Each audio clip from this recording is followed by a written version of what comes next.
नमस्कार, आप देख रहे हैं इंडिया टीवी। आपके साथ मैं हूं अर्चना सिंह। आज की सबसे बड़ी खबर, बाबरी केस में 28 साल बाद सबसे बड़ा फैसला आया है। सीबीआई की विशेष अदालत ने बीजेपी के दिग्गज नेता लालकृष्ण आडवाणी, मुरली मनोहर जोशी, कल्याण सिंह और उमा भारती समेत सभी 32 आरोपियों को बरी कर दिया। कोर्ट ने अपने फैसले में कहा कि विवादित ढांचे को अचानक गिराया गया।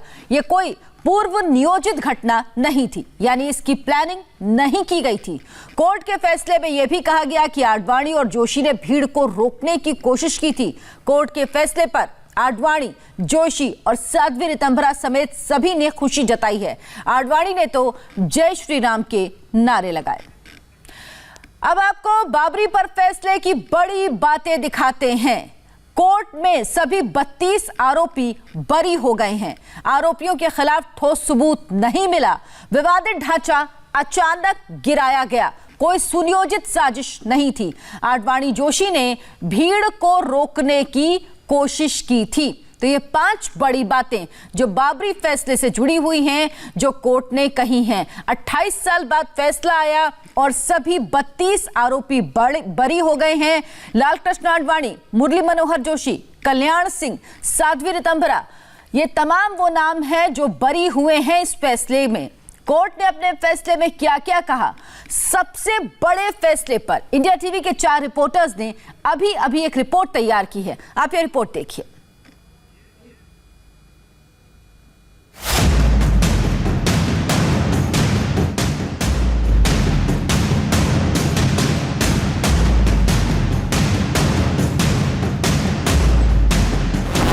जय श्री राम, जय श्री राम।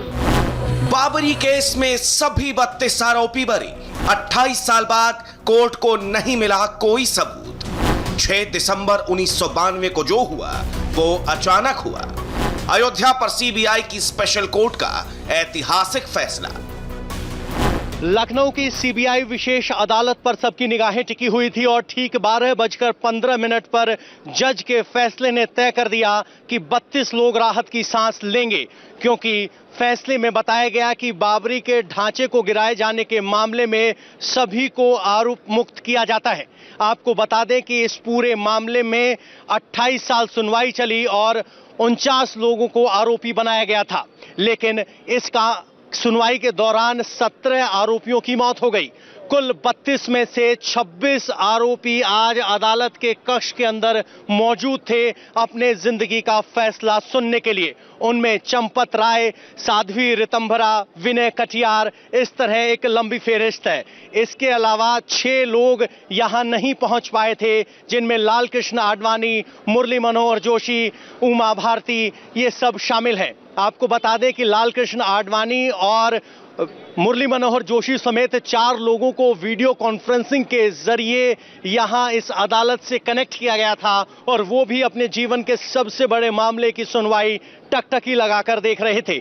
आपको बता दें कि 2 लोग यहां कोरोना की वजह से नहीं आ पाए, जिनमें एक उमा भारती है जो एम्स के अस्पताल में भर्ती है, एम्स ऋषिकेश में, और एक शख्स और है जो कोरोना की वजह से नहीं आ पाए।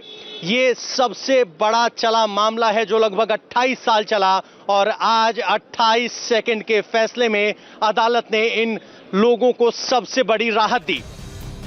सबसे पहले आप ये जानिए कि कोर्ट ने आज फैसला सुनाते हुए क्या कहा। कोर्ट ने सभी 32 आरोपियों को बरी कर दिया। कोर्ट ने कहा कि आरोपियों के खिलाफ कोई ठोस सबूत नहीं है। 6 दिसंबर 1992 को विवादित ढांचा अचानक गिराया गया। विवादित ढांचा गिराने के पीछे कोई सुनियोजित साजिश नहीं थी और आडवाणी, जोशी ने भीड़ को रोकने की पूरी कोशिश की थी।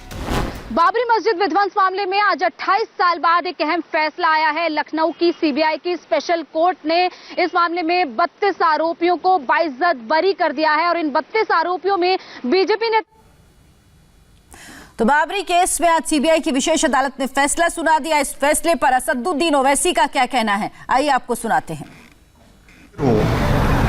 कि अगर सुप्रीम कोर्ट ये कहता है कि egregious violation of rule of law, तो क्या कोई जादू से मस्जिद को शहीद कर दिया गया था 6 दिसंबर को?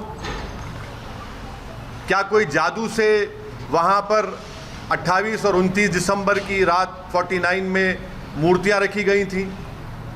क्या कोई जादू से उसके ताले खोले गए थे जब राजीव गांधी प्राइम मिनिस्टर थे। इसीलिए मैं ये कहता हूँ कि सुप्रीम कोर्ट ने जो बात कही उसके बरखिलाफ आज ये जजमेंट आया है। और ये मैं कहने पर मजबूर हूँ कि violence page for you politically. अगर आप वायलेंस करेंगे तो आपको मिल जाएगा, क्योंकि आप अंदाज़ा लगाइए कि आडवाणी की रथ यात्रा जहाँ कहीं भी भारत में गई वहाँ पर खूनरेज़ी हुई, मासूम लोगों का कत्ल हुआ, जायदादें जलाई गईं, ख़ानदान उजड़ गए, बर्बाद हुए। और आज ये फैसला आता है सीबीआई कोर्ट का जिसमें कहते हैं कि वो स्पॉन्टेनियस नहीं था। तो हम ये जानना चाहते हैं कि भाई साहब ये कितने दिन कितने महीने लगेंगे प्रिपरेशन के लिए ताकि वो स्पॉन्टेनियस ना हो। आप बताइए ना, कितने दिन कितने महीने लगेंगे जब स्पॉन्टेनियस ना हो। क्या ये बात सच नहीं है कि उमा भारती ने कहा था कि एक धक्का और दो, बाबरी मस्जिद तोड़ दो? क्या दुनिया ने नहीं देखा कि जब बाबरी मस्जिद शहीद हो रही थी तो मिठाइयाँ बांटे जा रहे थे? आडवाणी, मुरली मनोहर जोशी, उमा भारती, ये सब लोग तो मिठाई खा रहे थे, खुशियाँ मना रहे थे। कैसा ये फैसले पे आज आप आ जाते आप? आखिर पैगाम क्या देना चाह रहे आप? पैगाम क्या देना चाह रहे? पैगाम यही मिल रहा है कि वायलेंस पेज, मास वायलेंस पेज। आप अंदाजा लगाइए कि 1950 से अब तक इस मसले में मुसलमानों को इंसाफ नहीं हुआ, और आज ये फैसला आता है 28 साल के बाद। हम आज भी कह रहे हैं अगर ये मस्जिद नहीं शहीद होती तो क्या 9 नवंबर का सुप्रीम कोर्ट का फैसला आता था? सारी दुनिया ने देखा कि जो लोग वहाँ शाम में खड़े होकर स्पीचेस दे रहे थे, लोगों को उकसा रहे थे, उनकी मौजूदगी में क्या ये बात सच नहीं है कि सीबीआई की चार्जशीट में एक विटनेस ने कहा कि कल्याण सिंह, उस वक्त के चीफ मिनिस्टर, ने कहा कि रोक कंस्ट्रक्शन पर है, डिस्ट्रक्शन पर नहीं है। वो भी आप नहीं मानेंगे उसको? क्या सीबीआई की चार्जशीट में ये नहीं कहा गया था कि 5 दिसंबर की रात आडवाणी ने विनय कटियार के घर में साजिश रचाई? क्या ये बात सच नहीं है कि आडवाणी ने कल्याण सिंह को कहा कि उस वक्त तक आप रिजाइन मत करिए जब तक कि मस्जिद डिमोलिश नहीं हो जाती, ताकि गवर्नमेंट का डिसमिसल ना हो? क्या बीजेपी की सरकार उस वक्त की जाकर सुप्रीम कोर्ट को वादा नहीं किया था कि हम मस्जिद को बचाएंगे? ये फैसला मुझे कहना पड़ेगा कि ये judgement satisfies the collective consciousness of Hindutva and its followers and its ideology. ये जजमेंट का यही है। किसने तोड़ा फिर मस्जिद? फिर हम पूछना चाहते हैं, जब 6 दिसंबर 1992 को मस्जिद शहीद हुई थी, उस वक्त मैंने अपने आप को एक हेल्पलेस महसूस किया। मैंने अपने आप को अपने लिए एक ह्यूमिलिएशन समझा कि मैं अपनी एक अब शर्म महसूस हुई कि मैं अपनी मस्जिद को बचा नहीं सक रहा हूं, और आज आप ऐसा फैसला देते हैं। तो फिर आखिर इतना सब जो इन्वेस्टिगेशन हुआ, कैसा क्या हुआ? एक और बात आपको समझने की जरूरत है कि आडवाणी को हाईएस्ट सिविलियन अवार्ड दिया गया बीजेपी गवर्नमेंट तरफ से, एक्यूज हैं। तभी हमने कहा था कि देखो, मैं प्रेस कॉन्फ्रेंस करके कहा था कि आडवाणी को ये हाईएस्ट सिविलियन अवार्ड दिया जा रहा है। आज उसका नतीजा हम देख रहे हैं। उमा भारती, अच्छा आप एक और आदमी का नाम ले लीजिए, हिंदुस्तान टाइम्स में आया कि भगवान गोयल कोर्ट के बाहर कह रहा है, कोर्ट के बाहर फैसला देने से पहले कोर्ट के बाहर कह रहा है कि हाँ, मैं एडमिट करता हूं कि मैंने डेमोलिशन में हिस्सा लिया। वो बीजेपी में उस वक्त का नॉर्थ इंडिया का शिवसेना का चीफ था, कोर्ट के बाहर कह रहा है, और कोर्ट में जाकर कोर्ट बरी कर देता है उन लोगों को। तो ये मेरे लिए बहैसियत एक भारत के मुसलमान के लिए, जो मैं 6 दिसंबर 1992 को जो मुझे एक ह्यूमिलिएशन और बेबसी जो मैं महसूस किया था, आज मैं वही महसूस कर रहा हूं। इंसाफ नहीं हुआ इस मसले में, इंसाफ नहीं हुआ इस मसले में। जिन लोगों के इशारे पर, जिन लोगों की मौजूदगी में, जिनके तकारीर के जुमलों पर ये वायलेंस, तशद्दुद हुआ, क्रिमिनल एक्ट जिसको सुप्रीम कोर्ट ने कहा, आज वो पूरे के पूरे बरी हो गए। अब मुझे ये नहीं मालूम कि सीबीआई अपनी इंडिपेंडेंस को बरकरार रखने के लिए अपील करेगा या नहीं करेगा, और मुझे ये भी नहीं मालूम कि अगर अपील करेंगे तो कितना टाइम लगेगा अपील की सुनवाई के लिए। मगर अपील करना चाहिए। ये नाइंसाफी पर मबनी है, बिल्कुल नाइंसाफी पर मबनी है। इसको कोई भी सही सोचने वाला भारत का शहरी इसको सवाल करेगा कि भाई ये क्या इंसाफ हो रहा है, क्या ये इंसाफ हुआ? हरगिज़ इंसाफ नहीं हुआ। सारी दुनिया जानती है, सब जानते हैं कि बीजेपी, आरएसएस, विश्व हिंदू परिषद, शिवसेना, इन तमाम की मौजूदगी में और साथ ही साथ कांग्रेस पार्टी, इसकी जड़ कांग्रेस पार्टी है।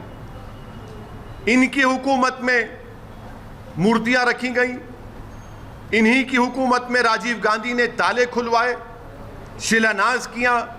इन्हीं की हुकूमत थी कांग्रेस की जब मस्जिद शहीद हुई, और आज ये फैसला आता है। इसीलिए मैं मानता हूं कि ये हमारी भारत की अदालत की तारीख का एक काला दिन है। सर, ये भी आप हमेशा कानून को मानते हैं, हमेशा कोर्ट जो है, कोर्ट में प्रोसेस होते हैं उसकी बहुत इज्जत करते हैं, लेकिन जैसे नतीजा ऐसा अगेंस्ट में आता है तो आप कोर्ट को भी ये कर देते हैं, क्यों सर? नहीं, कोर्ट, देखिए, सुप्रीम कोर्ट का फैसला आखिरी होता है। ये तो फैसला आखिरी नहीं ना, और कोर्ट के फैसले को नहीं के खिलाफ या उससे डिसएग्री करना कोई कंटेम्प्ट नहीं है। मैं तो आपको तमाम दलाइल दे रहा हूं, ये तमाम दलाइल दे रहा हूं। जजेस भी सब देखे होंगे ना सर? क्या? वही तो हम कह रहे हैं ना, ये देख के कैसा फैसला दिया आप, वही तो हम पूछ रहे हैं। वही तो हम कह रहे हैं कि आप ही की चार्जशीट में आप ये लिख रहे हैं कि कल्याण सिंह ने कहा कि रोक कंस्ट्रक्शन पर है, डिस्ट्रक्शन पर नहीं है। उमा भारती ने कहा कि एक धक्का और दो। अडवाणी को, मुरली मनोहर जोशी को, उमा भारती को, बाल ठाकरे को, राजीव गांधी को शोहरत कैसे मिली पॉलिटिक्स में भारत में? इसी वजह से मिली ना। इनको पॉलिटिक्स में अगर शोहरत मिली, सत्ता मिली, कैसे मिली? इसी वजह से तो मिली कि आपने हमारी मस्जिद के ताले खुलवाए, मूर्तियां रखी और हमारी मस्जिद को शहीद किया आपने। इसीलिए तो आप होम मिनिस्टर बन गए, इसीलिए तो आप गंगा की सफाई के मिनिस्टर बन गए, इसीलिए तो आप एचआरडी के मिनिस्टर बन गए, इसीलिए तो आप कल्याण सिंह गवर्नर बने। भाई, आपने मुझे खत्म करके मेरी बर्बादी के ऊपर आपने अपना सियासी महल तामीर किया, और आज आपको क्लीन चिट दिया जा रहा है। आज आपको क्लीन चिट दिया जा रहा है। ये अफसोसनाक बात है। तो आगे क्या करने का विचार है सर? आगे अब ये देखना है कि सीबीआई अपनी इंडिपेंडेंस को बरकरार रखने के लिए अपील करेगी या नहीं करेगी। और अगर सीबीआई नहीं करती तो मैं मुस्लिम पर्सनल लॉ बोर्ड के जिम्मेदारों से अपील करूंगा कि वो इसके खिलाफ अपील करे। फैसला आता है और लॉ मिनिस्टर अडवाणी के घर को पहुंच जाते हैं। आप बताइए क्या पैगाम दे रहे हैं आप उन लोगों को जो भारत की खूबसूरती को मानते हैं, इंसाफ को मानते हैं? क्या पैगाम दे रहे हैं उन मीडिया के लोगों को जिन्होंने अपनी जानों को खतरे में डालकर कोर्ट में जाकर बयान दिया? उन पुलिस के ओहदेदारों पर जो अडवाणी के सिक्योरिटी में थे, उन्होंने कहा कि हाँ, ये तमाम प्री प्लान था। क्या कोई जादू हुआ था क्या उस दिन? फिर किसने किया मेरी मस्जिद को शहीद? बताइए ना आप। मैं जानना चाहता हूं मेरी मस्जिद को शहीद किसने किया फिर? अगर मुरली मनोहर जोशी, अडवाणी, कल्याण सिंह, बाल ठाकरे, ये 32 एक्यूज, विनय कटियार, जिसमें नरसिम्हा राव भी शामिल है, कांग्रेस पार्टी, राजीव गांधी, इनकी हुकूमत शामिल, किसने किया फिर? बताइए ना। इंसाफ होगा या नहीं होगा, हमको बताइए आप। या इसी तरह हम अपने आंसू बहाते रहें? जमहूरियत को मजबूत करना जरूरी है, इंसाफ को मजबूत करना जरूरी है, मगर यह फैसला आता है। आचार्य धर्मेंद्र दास ये कहते हैं कि ये अभी तो जानकी है, काशी मथुरा बाकी है, जहां जहां इस तरह के दाग है उनको। तो असदुद्दीन ओवैसी ने अदालत के फैसले पर सवाल उठाए। उन्होंने कहा इंसाफ नहीं हुआ और बीजेपी को 1992 में हुई हिंसा का फायदा मिला है राजनीतिक रूप से। एक छोटे से ब्रेक ले रुकेंगे, इसी बड़ी खबर पर बने हुए हैं, फौरन वापस लौटेंगे।